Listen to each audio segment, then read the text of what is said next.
Hola, buenas tardes. Aquí estoy nuevamente con una actividad para todos vosotros con la que vamos a seguir entrenando nuestro cerebro. Y digo entrenando porque las actividades que preparo, el objetivo que tienen es prevenir el deterioro cognitivo asociado a la vejez. ¿Qué ocurre si este deterioro ya se ha iniciado? Pues el objetivo sería frenarlo en la medida de lo posible. ¿Cómo hacemos esto? Pues entrenando nuestro cerebro. ¿Cómo lo entrenamos? Con actividades de estimulación cognitiva, que son precisamente las actividades que llevamos a cabo o lo que pretendemos llevar a cabo. Deciros por eso que el cuerpo lo entrenamos para mantenerlo en forma y el cerebro pues que también hay que entrenarlo. Entonces, dicho esto, pues os voy a explicar que la tarea que he preparado hoy es un ejercicio con el que vamos a estimular funciones ejecutivas como puedan ser la memoria reciente o a corto plazo, la atención tanto auditiva como visual y el vocabulario o la fluidez verbal, ¿vale? Bueno, pues espero que os resulte interesante, que os guste, que la disfrutéis y que hagáis los ejercicios, ¿vale? Venga, pues ahora nos vemos. Bien, pues empezamos con la actividad de hoy. Como podéis ver ahora en adelante, lo que he preparado hoy es una serie de recetas y os voy a explicar la receta, los ingredientes que lleva, la forma de elaboración y después os voy a hacer unas preguntas al respecto. O sea que tenemos que estar muy atentos a todo lo que vamos a ver y a escuchar antes de contestar las preguntas, ¿vale? Las primeras que voy a hacer van a ser de verdadero y falso. Pero bueno, vamos a empezar por el principio. Aquí tenemos la receta. Se trata de un bizcocho de yogur. Bizcocho de yogur que tiene los siguientes ingredientes: 3 huevos, un yogur de limón, aceite de oliva, que llevaría una medida de yogur, azúcar, 2 medidas de yogur, harina, 3 medidas de yogur, un sobre de levadura, un limón, una cucharada de azúcar glass y harina y mantequilla para untar el molde. ¿Vale? Esos son los ingredientes de nuestro bizcocho de yogur. Lo tenemos, vamos a intentar recordarlo. Nos quedamos y ahora os voy a decir la forma de prepararlo, la elaboración. En primer lugar, precalentamos el horno a 180 grados. Después cascamos los huevos y los añadimos junto con el azúcar en un bol grande. Se baten hasta que esté bien mezclado con una varilla manual o una cuchara de madera. El siguiente paso sería añadir a la masa el yogur y el aceite y continuamos batiendo. Limpiamos el limón y con un rallador rascamos la cáscara sobre el recipiente, o sea que añadimos un poco de cáscara de limón. Pasamos por un colador la harina y la levadura y lo añadimos a la masa y mezclamos bien todos estos ingredientes. El siguiente paso consistiría en untar el molde con la mantequilla y espolvoreamos con harina para evitar que se pegue. Y después se mete la masa, toda esta masa la metemos y se introduce en el horno, ¿vale? Vertemos toda la masa que hemos obtenido en el molde que hemos untado con mantequilla. Esperamos 40 minutos para que se cueza el bizcocho.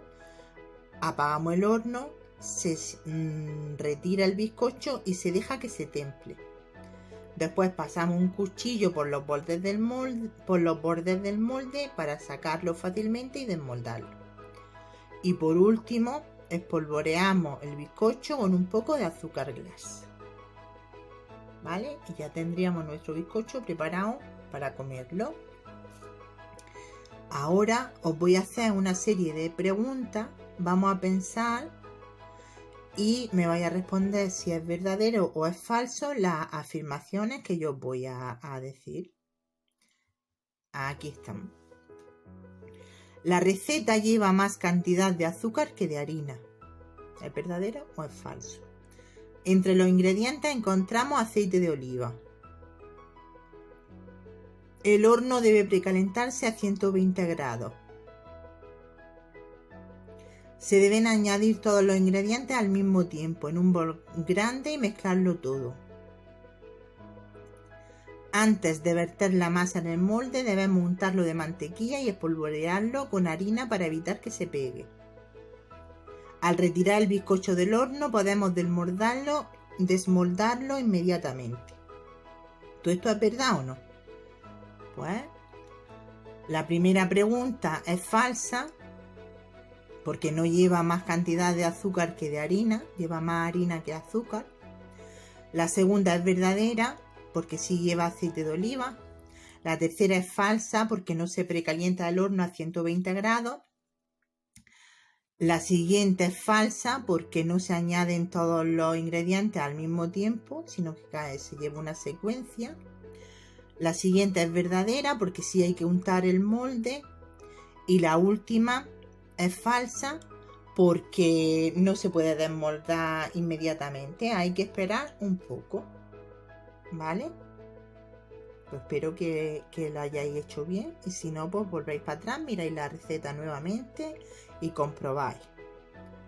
Bien, pues seguimos. Ahora os voy a mostrar otra receta y vamos a seguir haciendo la misma operación. Estos son los ingredientes del salmorejo cordobés. Nos fijamos muy bien en los ingredientes que llevan, que son 500 gramos de tomates rojos bien maduros, un pimiento verde, un diente de ajo, 100 gramos de pan duro, 100 mililitros de aceite de oliva, vinagre al gusto, una pizca de sal y 2 huevos. ¿Vale? Y esta es la elaboración. Primero se ponen los huevos a hervir, después se pelan los tomates y se trocean un poco, después se lava y trocea el pimiento verde, seguimos pelando el diente de ajo, seguimos colocando los tomates pelados, el pimiento verde y el ajo en un recipiente para triturarlo, remojamos el pan duro y lo añadimos al tomate, al pimiento y al ajo y lo trituramos todo junto hasta que esté bien triturado. Después añadimos el aceite, el vinagre y la sal, batimos un poco para que nos quede bien mezclado, dejamos enfriar un poco en la nevera durante 30 minutos, se pelan los huevos y los troceamos para servir al salmorejo, ¿vale? Pues esa sería la elaboración de nuestro salmorejo cordobés. Y ahora os voy a hacer una serie de preguntas con respecto a esta receta. ¿Se necesita pimiento verde para hacer esta receta? ¿Cuántos gramos de tomate lleva? ¿Cómo se comen los huevos en esta receta? ¿Fritos, hervidos o pochados? ¿Hay que dejar enfriar en la nevera? Y contestamos. ¿Se necesita un pimiento verde para hacer esta receta? Sí, 1. ¿Cuántos gramos de tomate lleva? 500 gramos. ¿Cómo se comen los huevos en esta receta? Hervidos. ¿Hay que dejar enfriar en la nevera? Sí, 30 minutos. ¿De dónde es típica esta receta? De Córdoba, puesto que se llama salmorejo cordobés, que lo hemos dicho al principio. ¿Ha ido bien? Pues vamos a ir con nuestra última receta. Y las preguntas que voy a hacer después de ver los ingredientes que lleva y la elaboración van a ser de verdadero y falso. Los ingredientes. La receta que vamos a hacer es pasta en salsa de queso y los ingredientes que lleva son 100 gramos de pasta corta, un ramillete pequeño de perejil, queso mozzarella, queso parmesano, tocineta o bacon y 300 gramos de crema de leche y sal. Hay que decir que los 100 gramos de pasta es una porción por persona, ¿vale? Así que en función de las personas que vayamos a hacer, pues así aumentamos los gramos de pasta que vamos a hervir. La elaboración pues sería la siguiente. En una olla mediana se hierve agua con un poco de sal. Cuando el agua esté hirviendo se agrega la pasta y se deja cocinar entre 7 y 10 minutos. Después rallamos ambos tipos de queso. Se pica en pequeños cuadrados la tocineta o bacon. En una sartén sofreímos esta tocineta. Se pica el perejil muy fino. Una vez que la tocineta esté dorada, se agrega el perejil picado y la crema de leche. Se bate todo hasta conseguir una sustancia homogénea. Después añadimos los quesos rallados a la salsa. Y por último se pasa por el colador la pasta cocinada y se mezcla con la salsa. Y ya estaríamos dispuestos para comernos nuestra receta preparada. A ver, las preguntas que voy a hacer. Hay que responder si es verdadero o es falso. Necesitamos 400 gramos de leche. ¿Verdad o no? 100 gramos de pasta corta corresponden a una porción por persona. ¿Verdadero o falso? Necesitamos 3 o 4 tipos de queso, según el gusto. La pasta se deja cocinar entre 7 y 10 minutos. Se añade el perejil troceado grande. Cuando el agua esté hirviendo se agrega la pasta. A ver, pues vamos a ver si todo esto es verdad o no. ¿Necesitamos 400 gramos de leche? Pues es falso. 100 gramos de pasta corta corresponde a una porción por persona, pues verdadero. ¿Necesitamos 3 o 4 tipos de queso? No, necesitamos 2. La pasta se deja cocinar entre 7 y 10 minutos, verdadero. ¿Se añade el perejil troceado grande? Falso, porque hay que trocearlo muy finito. ¿Y cuando el agua esté hirviendo se agrega la pasta? Verdadero. Pues hasta aquí hemos llegado. Espero que os haya resultado interesante, que hayáis pasado un rato divertido y agradable. Y bueno, pues continuamos trabajando desde casa y nos vemos en otra actividad. Un saludo para todos y hasta pronto.